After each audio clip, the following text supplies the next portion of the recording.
Hello everyone, আমার রান্নাঘরে তোমাদের সকলকে জানাই সুস্বাগতম।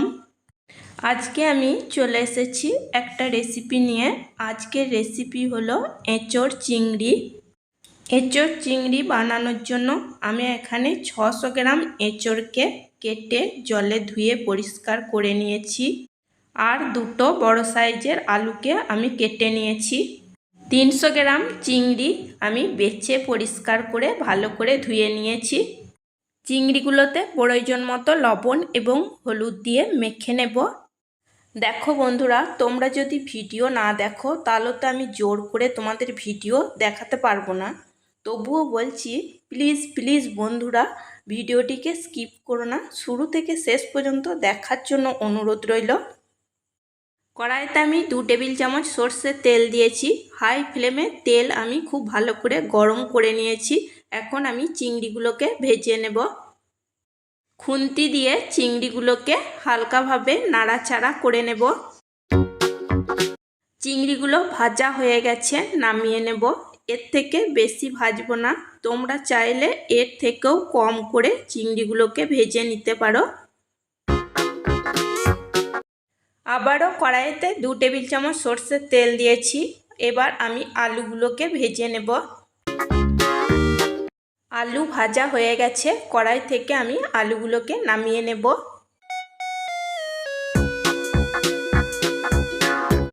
আবারও কড়াইতে আমি 2 টেবিল চামচ সর্ষের তেল দিয়েছি। এখন আমি এঁচোড়গুলোকে ভেজে নেব। এখানে আমি এঁচোড়গুলোকে প্রেসার কুকারে 3টে সিটি দিয়ে সেদ্ধ করে নিয়েছি।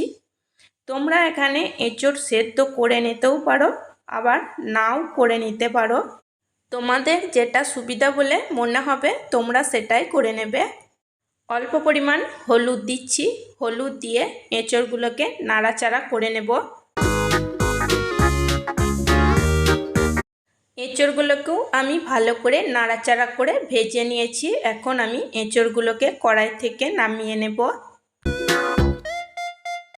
আবারও কড়াইতে আমি 4 টেবিল চামচ সর্ষের তেল দিয়েছি একটা তেজপাতা, 2টো শুকনো লঙ্কা, 2টো এলাচ মুখ ফাটিয়ে নিয়ে দিয়েছি, আর দেব 3টে দারচিনির টুকরো আর 2টো লবঙ্গ। মশলার একটা সুন্দর গন্ধ এসে গেছে। এখন আমি দেব 1 চামচ রসুন বাটা, একটা বড় সাইজের পেঁয়াজ বাটা, আর 1 চামচ আদা বাটা এবং একটা টমেটোকে কেটে নিয়ে দিয়েছি। সব কিছু আমি ভালো করে তেলে কষিয়ে নেব। পেঁয়াজ, রসুন, আদা, টমেটো আমি ভালো করে তেলে কষিয়ে নিয়েছি। এখন দিচ্ছি 2 চামচ ধনে জিরের গুঁড়ো, 1 চামচ হলুদের গুঁড়ো আর 1 চামচ কাশ্মীরি রেড চিলি পাউডার। মশলা ভালো করে কষিয়ে নেওয়ার জন্য দেব অল্প পরিমাণ জল। এখন আমি মশলার কাঁচা গন্ধ যাওয়া অবধি ভালো করে নাড়াচাড়া করে কষিয়ে নেব। দেখো বন্ধুরা, মশলা আমি ভালো করে কষিয়ে নিয়েছি। মশলা থেকে তেল ছাড়তে শুরু করেছে। এখন আমি ভেজে রাখা আলু এবং এঁচোড় দিয়ে দেব। লো টু মিডিয়াম ফ্লেমে এঁচোড় এবং আলু মশলার সাথে 3 মিনিট ভালো করে কষিয়ে নেব। এঁচোড় এবং আলু আমি মশলার সাথে ভালো করে কষিয়ে নিয়েছি। এখন দেব 1 চামচ চিনি আর টেস্ট অনুযায়ী লবণ এবং প্রয়োজন মতো গরম জল। গরম জল দিয়ে নাড়াচাড়া করে নেব। দেব 2টো কাঁচা লঙ্কা। ঝালটা তোমরা নিজেদের টেস্ট অনুযায়ী দিয়ে নেবে। হাই ফ্লেমে ঢাকা দিয়ে কিছুক্ষণ রান্না করে নেব। 8 মিনিট মতো ঢাকা দিয়ে রান্না করে নেওয়ার পর আমি ঢাকা সরিয়ে নিচ্ছি। দেখো, আলুও ভালো মতো সেদ্ধ হয়ে গেছে।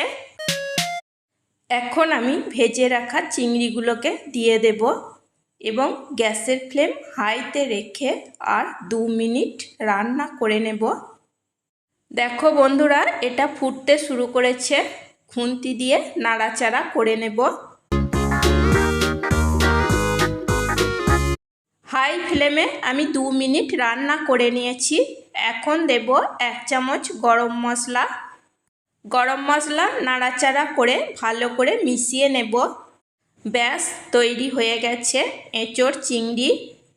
এই এঁচোড় চিংড়ি plain rice, fried rice, pulao সবের সাথেই সার্ভ করা যাবে। রেসিপিটা যদি তোমাদের ভালো লেগে থাকে তাহলে অবশ্যই একবার বাড়িতে বানিয়ে নিও। প্লিজ প্লিজ বন্ধুরা, আমার চ্যানেলটিকে সাবস্ক্রাইব, লাইক, কমেন্ট, শেয়ার করে আমার পাশে থাকবে।